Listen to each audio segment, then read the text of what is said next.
An appreciation of rainbows is a sign of deficiency. What have I got myself into? Some of you in the comments pointed out that the clock behind me changes when I edit things. I don't know what you're talking about. It never does. It's always exactly the same time on that clock. It's stationary. If you see it move throughout this video, it's all in your mind. Today we're going back onto a deep dive into Reddit and we're looking at unpopular opinions that are not necessarily popular, which people felt the need to share. This subreddit is one where the less people agree with you, the more they are likely to upvote you. So it's the inverse logic of the world. So let's disagree with people now, unless it turns out that I agree with some of these unpopular opinions. So let's get into it. Data privacy is useless. I love that Google knows everything about me. Brilliant start. I genuinely don't care. In fact, I love it.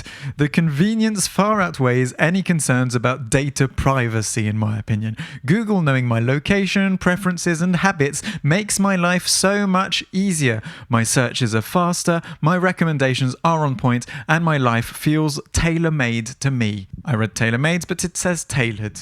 I'm sure that the clock in the corner of this room, not that one, but the one over there, which has got a Google Assistant in it, is chuffed to hear all of this.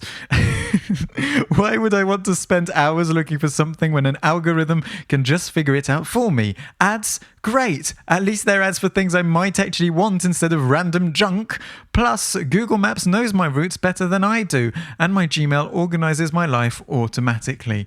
I know people are scared of being tracked, but let's be real. Unless you're doing something shady, why does it even matter? If giving up some data means a smoother, more convenient life, sign me up. Unless you're doing something shady, or the company that's using your data is doing something shady. That might be the other part of it. It's not necessarily you doing something shady in this instance. Okay, CEO of Google. It does kind of sound like that. I don't actually know who Google's CEO is.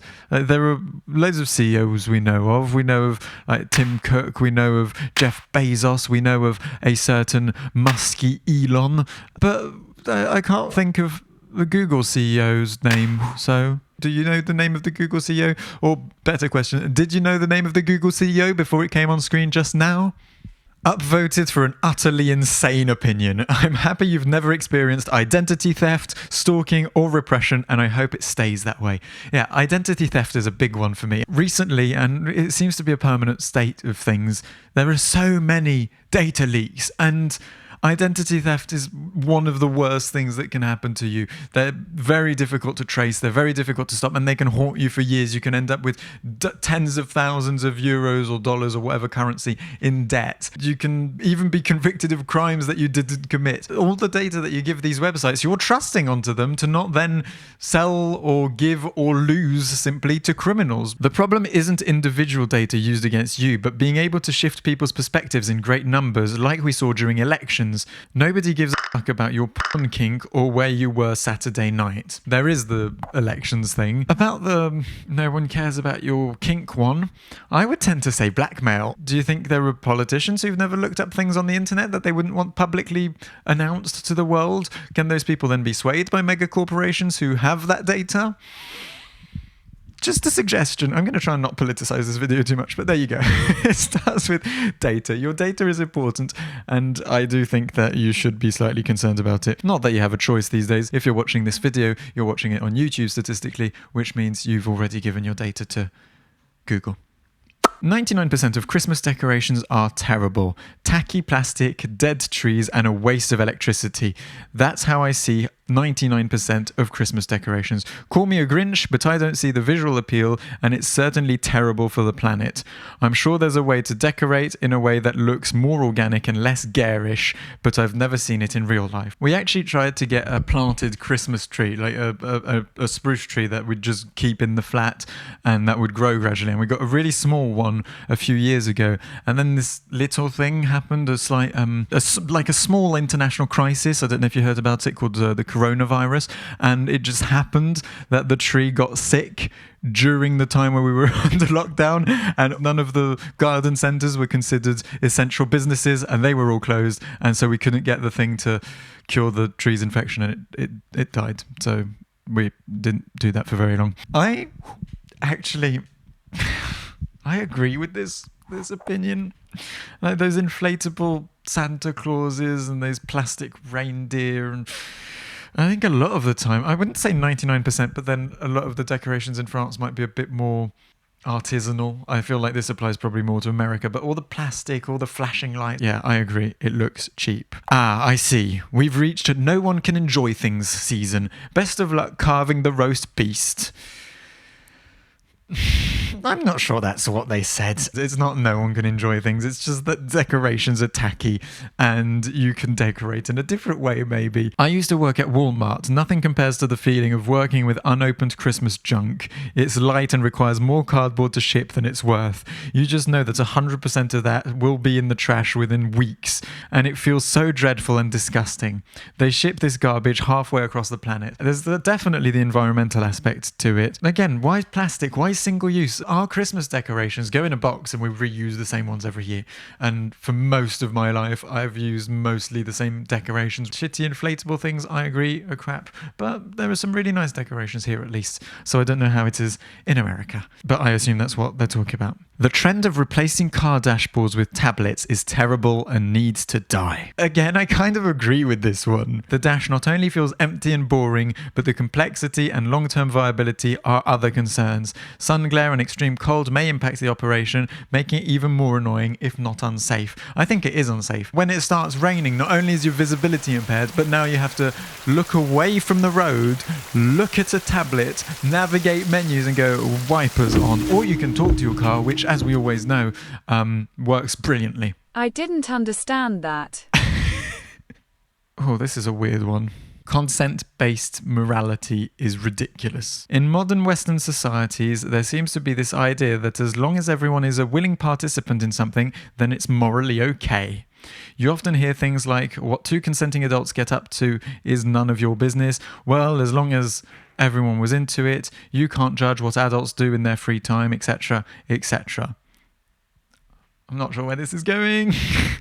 This argument is utterly absurd and completely fails to take into account how people's actions affect others around them. If two consenting adults permanently crippled each other so they required 24/7 care, using the consent logic, this is morally okay. If you think for even a millisecond, though, you realize that this is deeply immoral and creates tremendous burden on their families, friends, and society broadly. No, just because two people voluntarily do something doesn't make it okay. I can't tell if this one's satire or just blatant logical fallacy. It doesn't make sense. The example just doesn't match the instance in which that statement is used. We're not talking about that. It's not okay to injure people, even consentingly. I'm pretty sure that's still illegal. It doesn't make it morally okay. Also, after they've done this hypothetical thing, families, friends, and society broadly aren't consenting to having to take care of that person. So it doesn't even fall within the rule of consent logic, as they call it. So it doesn't make sense. I don't understand. I don't get how this relates to anything. I don't understand what part of it they're annoyed with that prompted them to write this. It's true that there are exceptions to it, but the vast majority of things this applies to are just harmless behaviors that were traditionally shunned due to subjective, usually religious, views. It's a bit odd to be upset about it in that way. Also, this consent-based morality is usually extended by, and they don't harm anyone in the process. So the whole argument is dead. Yeah, that's kind of what I was saying. Typically, when you talk about this thing, it's, well, if they're not harming anyone, what two consenting adults do is up to them. That's the context I've always heard that sentence used. The problem with your logic is you are bringing in unconsenting adults, which is no longer a consenting situation. But let me ask this. What are you getting at here? What part of consent do you find questionable? I know, there's something about the whole question which either makes me think they haven't understood the situation at all, or there's something people are doing besides crippling themselves which they don't like. There's something about the situation which they don't like, but their explanation for why they don't like it does not compute. It doesn't compute in my brain. It doesn't make sense. This is not a valid argument. I'm sorry. An appreciation of rainbows is a sign of deficiency. What have I got myself into? What are these people? I work in an outside.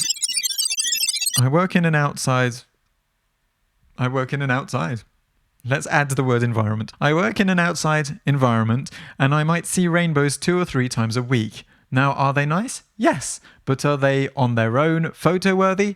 No. No way. You know what's cool? The completely circular rainbow I saw in the spray off the bow of a ship. Walking through the mist that floats out of the edges of woodland into the sun and everything lights up in soft focus, or finding a waterfall with no path to it, making it yours and yours alone.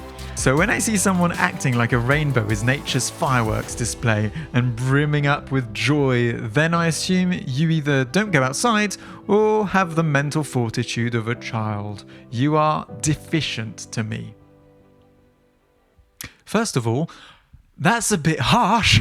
Also, wow. Don't get excited by small things in life. That makes you mentally deficient. The fact that this person has become so emotionally numbed to the small beauties of nature and the day-to-day life, and that it has become so mundane and soul-rending to them that they're essentially a shell of their former selves and think that everyone else is deficient for finding things slightly exciting that are, let's face it, pretty, which they admitted themselves. Are they nice? Yes. Okay, just appreciate a nice thing, then don't start calling people deficient. No offense, but you sound like a miserable and pretentious person. No offense, but you're a fucking asshole.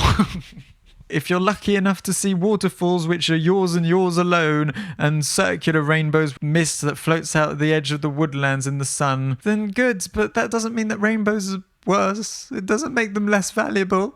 Seeing nice things doesn't make other nice things less nice. Warm soda is better than cold.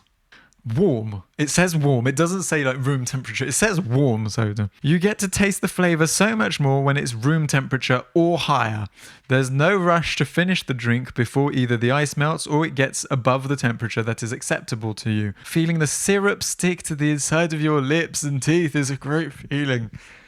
No, it's not. That's the thing I hate the most. I'm not a huge fan of soft drinks, but one of the things I really don't like is that feeling on your teeth when you drink cola, for example. Just a little reminder of the delicious drink you just consumed. I brush my teeth often. Thank you for confirming that. Good for you.